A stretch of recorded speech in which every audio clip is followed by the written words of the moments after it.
My name is Carol, and I'm 72 years old. A week after my husband James' funeral, I thought I'd never feel surprised again. But then I found it. A file for a villa in Tuscany in his name alone. A second home I never knew existed. Before the shock could even settle in, my two children descended upon me, pushing me to sell the only place I've ever called home, with tears in their eyes and words that were suspiciously sweet. What were they hiding? What secret did I need to uncover?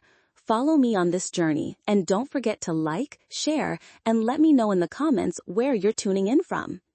It's been a full week since I laid James to rest, the man who stood by my side through more than 50 years of rain and shine. People say time heals all wounds, but they're wrong. Time just stretches out the emptiness, turning the pain from a sharp knife wound into a dull, gnawing ache that eats away at you. Our old historic house in Charleston, once filled with laughter, now feels terrifyingly large. Every step I take on the oak floors echoes with a lonely sound, as if the house itself is mourning its loss. I find myself sitting alone in the library, James's favorite room, surrounded by the books he left half-read, the glasses he forgot on the table, and the familiar scent of mint from his pipe still lingering in the air. James, you're gone, and this house has suddenly become frighteningly vast. But it isn't the space that scares me, it's the silence. A different kind of silence, one that feels like a bad omen. That silence was shattered on a Tuesday afternoon. Kevin's gleaming black SUV and Amy's elegant white sedan pulled up to the curb at the exact same time. They were always like that, acting as a single unit when they shared a common goal. I opened the door, managing a tired smile. Kevin, my 48-year-old son, a real estate developer who always looks sharp as a tack, gave me a hurried hug. It felt cold and hollow. Amy, my 45-year-old daughter, an art gallery owner living the high life, hugged me too, but her eyes were already darting around the room, as if she were appraising every antique. "You look tired, Mom," Kevin said, his voice dripping with feigned concern. "You shouldn't be all alone in a big house like this." Amy chimed in right on cue, her voice as sweet as honey. "He's right, Mom. We've been thinking a lot about it. This place is too big, too full of memories. It would be better for you to move somewhere smaller, safer. We've already found a wonderful high-end apartment complex near our house. You'd have people to look after you, friends to make." They sat down on the sofa across from me, talking about the burden of managing the house and the sprawling riverside property. They talked about my safety and my peace of mind. But I heard the words they weren't saying: money, profit, opportunity. A major corporation wanted to buy our entire plot of land to build a luxury resort, and Kevin was the one brokering the deal. They painted a beautiful picture, but all I saw was a cruel rush. James was barely in the ground, and they were already eager to erase every trace of him. "Let me think about it," I said softly, my voice trailing off. "Of course, Mom," Amy said, patting my hand gently. "But don't take too long. A good opportunity waits for no one." The next day, Amy came back alone. This time, her target was James's closet. "Let me help you clean up, Mom," she said. "Seeing Dad's things every day will only make you sadder." She swung open the cherry wood doors, revealing the suits James loved, the shirts I had ironed myself. Before I could stop her, she started pulling them off the hangers and tossing them onto the floor, without a hint of sentiment. A wave of anger washed over me. "Stop," I snapped, my voice sharper than I intended. "Don't you touch his things." Amy was taken aback, a little offended. "I was just trying to help." "Help me or help yourselves?" I asked, looking her straight in the eye. Amy avoided my gaze. For the first time, I saw a crack in her perfect mask. The loneliness in the house was now mixed with suspicion. I started wandering through the rooms, not looking for comfort, but for answers. I couldn't believe the children I had raised could be so cold. There had to be a reason. And then I found it. Or rather, my 20-year-old granddaughter Chloe found it. Chloe is Amy's daughter, but she's more like James and me. She has a sensitive soul and a warm heart. She came to stay with me that weekend, saying she wanted to make a photo album in memory of her grandfather. While digging through old trunks in the attic, she found something we'd never seen before. Under a few loose floorboards in James's study, where he used to hide surprise gifts for me, was a small, locked wooden box. "Grandma, what's this?" Chloe asked, handing it to me curiously. I didn't have a key, but I remember James once saying that sometimes the simplest solutions are the best. I took a paper clip from the desk, and after a moment of fiddling, the lock gave a soft click. My heart started pounding. Inside wasn't jewelry or old love letters. Inside was another world of James's, a world I never knew. A stack of monthly wire transfer receipts as regular as clockwork to a bank in Siena, Italy. The first transaction was from 20 years ago, and at the very bottom, a single time-faded photograph. James, looking much younger, smiling brightly, with his arm around a beautiful young woman and a newborn baby boy. They were standing in front of a lush vineyard under the golden Tuscan sun. The ground fell out from under me. More than 50 years of marriage, 50 years of absolute trust. It all came crashing down in an instant. The man I loved, the husband I adored, had another life, another family. The pain was so intense it took my breath away. I quickly closed the box before Chloe could see. "It's nothing, dear," I said, trying to keep my voice steady. "Just some of your grandpa's old papers." That night, long after Chloe was asleep, I dared to open the box again. I sat alone in the darkness of the library, and I wept. I wept for the betrayal. I wept for the years of lies. I wept for my love, now scarred forever. This wasn't the anger of a woman's property was at stake. This was the soul-crushing pain of a wife realizing she had been deceived for a lifetime. I thought that was the worst pain I could ever endure, but I was wrong. The most terrible pain was yet to come. The pain didn't disappear after a long sleepless night. It transformed. It crystallized from the heartbreak of betrayal into a cold resolve to get to the bottom of things. James had given me a full life, a love I thought was perfect. He couldn't just be a common cheat. There had to be something more behind that photograph, behind those regular money transfers. But before I could uncover the truth about my husband, I felt I had to tell my children. The next day, I called both Kevin and Amy over. I had dried my tears, hidden the wooden box, and put on a face of grief that had softened into resignation. I placed the photograph on the coffee table between the steaming cups of tea. "I found this in Dad's study," I said, my voice trembling deliberately. "Your father, he kept this from me." Kevin and Amy looked at the photo. I watched them more closely than ever before. An almost imperceptible glance passed between them, quick as a flash. Then, as if an invisible director yelled action, their performance began.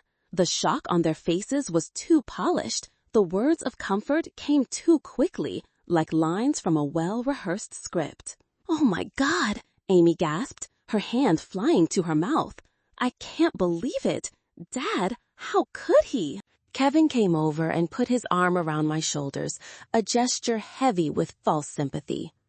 "Mom, we're so sorry. We're so sorry you have to go through this. We're just as shocked as you are. We had no idea." They were too good. Their outrage on my behalf, their shared sorrow, it was all perfect. But I saw the relief in Kevin's eyes, the triumph in Amy's hand squeeze. They thought this secret, this pain, was the final lever they needed to push me out of this house. And just as I expected, Kevin seized the moment. "This is exactly why, Mom," he said, his voice low and full of sympathy. This place is now filled with nothing but painful memories. Every corner, every object will just twist the knife. You have to leave. Let us handle everything. We'll bring the papers over tomorrow morning. You just have to sign, and all this burden, all this pain will be over, and you can find a place to forget. You deserve some peace. I remained silent, letting them believe I was completely broken by grief and swayed by their concern. I nodded wearily. "Maybe you're right," I whispered. "I'm just so tired." The satisfaction in their eyes was now undeniable. They left, promising to return in the morning with the solution to all my problems. As the door closed, I no longer felt pain over James's betrayal. A chilling sensation ran down my spine. I was facing the cold-heartedness of my own children. When they heard the news, instead of asking questions, they offered a few perfunctory words of comfort before steering the conversation right back to selling the house and the assets. They didn't just want my money. They were using my pain, turning my tragedy into a pawn in their own game. I didn't sleep that night. I sat in the library, the wooden box open before me. I had considered hiring a private investigator, even flying to Italy myself. Around 11 o'clock, the doorbell rang. It startled me. Who could be here at this hour? I cautiously peeked through the peephole. A man in an international courier uniform stood on the porch, holding a small box and an electronic device. After a moment's hesitation, I opened the door. "Mrs. Carroll?" he asked. I nodded. "I have an urgent package for you from Sienna." My heart skipped a beat. Sienna. I signed for the package, my hand trembling. Inside was a carefully sealed envelope. I closed the door, my heart racing. I sank into James's armchair and slowly opened it. Inside was a handwritten letter on elegant cream-colored paper. The script was strong and clear. "Dear Mrs. Carroll, my name is Leo. I believe you have found the documents for the house in Sienna. It belongs to my mother and me. Father bought it for us, but it also became the chains that bound him in torment. I know you must be in great pain, but the truth is far worse. Kevin and Amy have known about my existence for 15 years. From that day on, they used this house and my existence to threaten and bleed our father dry. He spent his final years in fear, not that you would find out the truth, but of how they would use that truth to destroy you. I know they will pressure you to sign papers tomorrow morning.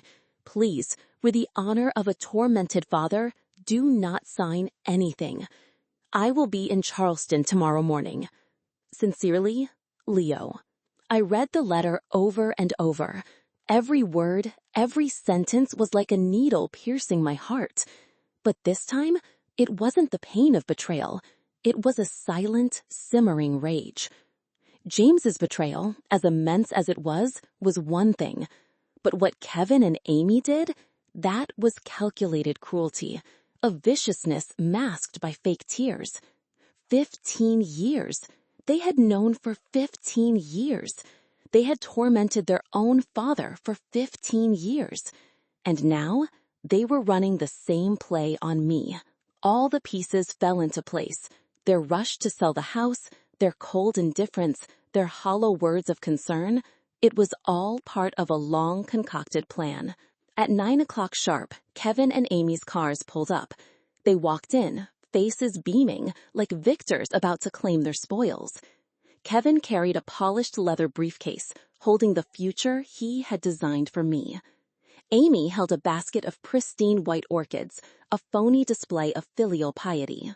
"Good morning, Mom," Kevin said cheerfully. "You're looking better already. See, I told you, once you make a decision, you'll feel a weight lifted." They spread the thick stack of documents across the mahogany dining table, where we had shared countless family dinners. The stark light pages and their cold, hard text seemed to mock those warm memories. Kevin took out a gold-plated fountain pen, uncapped it, and placed it in my hand. "Just sign here, Mom. It'll all be over soon." I took the pen. It felt cold in my palm. My hand shook, partly for real, partly because I let it. I looked at the words on the contract, the binding clauses, the cold numbers. Then I looked up at my children. I looked deep into their eyes, searching for a flicker of remorse, a shred of love. But I found nothing, only impatience and bottomless greed. Why? I began, my voice weak. Why the rush? I'm still not ready. Amy's patience was wearing thin. The sweetness in her voice was gone, replaced by an undisguised irritation. Mom, stop thinking about it. The more you think, the more it'll hurt. This is what's best for you. Kevin was firmer, his tone almost a command. Mom, we've been over this. Don't make things difficult. They were backing me into a corner. The pen in my hand was just about to touch the paper. The moment stretched into an eternity. Just then, the doorbell rang. The sound was sudden and clear, like a church bell signaling the hour of judgment. Kevin looked annoyed. Who could that be? I slowly set the pen down. A terrifying calm washed over me. I'll get it. I stood up and walked steadily to the front door. All my weakness had vanished. My back was straight. Every step was deliberate and powerful. I opened the door. Leo stood there, calm and dignified. His eyes were so much like James's, eyes that held a deep sadness but also a firm resolve. Beside him stood Mr. Peterson, an elderly, distinguished lawyer in a suit, carrying a worn but trustworthy-looking leather briefcase. From the dining table, Kevin and Amy looked over. I saw their faces change, shifting from smug satisfaction to sheer panic, as if they'd just seen a ghost. Kevin shot up from his chair, his usual polished demeanor gone. He yelled, his voice cracking in disbelief. "You! What are you doing here?" Leo didn't even look at Kevin. His gaze was only for me, full of respect and empathy. "Hello, ma'am. I'm Leo." Then he introduced his companion. "And this is Mr. Peterson, my father's personal attorney." I didn't feign surprise. I had been waiting for this moment. I turned back slowly, looking directly at my two dumbstruck children. My voice, when I spoke, didn't tremble. It was as clear and cold as a shard of glass. "Oh, so you all know each other?" That simple question hit Kevin and Amy like a thunderbolt. They stammered, speechless. Amy's face went pale, and Kevin clenched his jaw. I walked slowly back into the room, my eyes still locked on them. I approached the dining table, my voice dropping low, heavy with the weight of 15 years of deception. "You children, you knew about this? Why? Why didn't you tell me?" Amy started to tremble, avoiding my eyes. Kevin tried to regain his composure, his voice attempting to be firm but shaking nonetheless. "Mom, let me explain. We just didn't want to hurt you." That was when Leo stepped forward. His voice, deep and clear, cut through Kevin's lie. "Didn't want to hurt her? Or was it because her pain would cut off your supply of cash?" Leo looked directly at me. "Mrs. Carroll, my father never wanted you to be hurt, but even more, he didn't want you to be used and deceived. I only came because I knew you were being forced." Now, Mr. Peterson spoke for the first time, his voice formal and unshakable. He walked to the dining table and placed his heavy briefcase on top of the flimsy sales contract. The dry thud sounded like a judge's gavel. "Mrs. Carroll, the truth is, Kevin and Amy have known about my client, Leo, for 15 years, and they have used that secret to exert pressure and to drain your husband financially and emotionally during the final years of his life." He opened his briefcase, the metallic clicks of the latches echoing sharp and loud in the dead silence. That truth, spoken so plainly by a stranger, was the match to the powder keg. Kevin was the first to explode. his face flushed, his polished veneer gone, leaving only raw fury. Kevin, pointing at Mr. Peterson. "You shut up. Who do you think you are, saying things like that? You're his lawyer. Of course you'd make things up to protect him." Amy, seeing her brother on the attack, quickly jumped in, her voice shrill with panic. "That's right, Mom, don't believe them. This is a conspiracy. That man, he shows up right after Dad dies. He's obviously trying to steal our family's money. He's a con artist." Leo remained perfectly still, his expression unchanged. His calm only made Kevin and Amy's hysteria seem more pathetic. His voice was low without a trace of anger. "I don't want a single penny of my father's estate. I have my own life. The only thing I want is to restore his honor."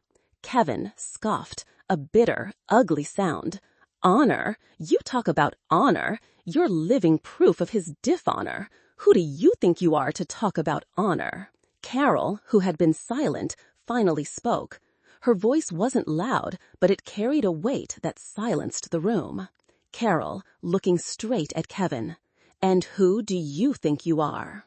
Kevin froze, as if struck by an invisible blow. Continued, her voice as sharp as a razor. "Mr. Peterson said you've known for 15 years. Is that true? Answer me. Yes or no?" Amy burst into sobs, a familiar tactic. "Mom, we didn't want to hurt you. We had to carry this burden all alone. Do you have any idea how hard that was, living with the secret, protecting you?" Carol cut her off, her voice like ice. "Protecting me? Is that what you call it? Or do you call it opportunity? A 15-year opportunity to turn your father into a hostage, into an ATM for your failures." That hit a nerve. Kevin roared. "What are you talking about? What do you know? You just sat here at home, living in the lap of luxury that Dad provided. Do you know how I had to struggle out there? The market crashed, bad investments. He had a responsibility to help me. It was his fault. All of it was his fault. If he hadn't made that mistake in the first place, none of this would have happened. My father's mistake was loving you too much, to the point of blindness. He let you turn his mistake into an excuse for your own greed." Screaming at Leo, "You shut your mouth! You have no right to speak here! You're just an outsider!" Mr. Peterson's voice turned steely, full of authority. "Miss Amy, Leo is not an outsider.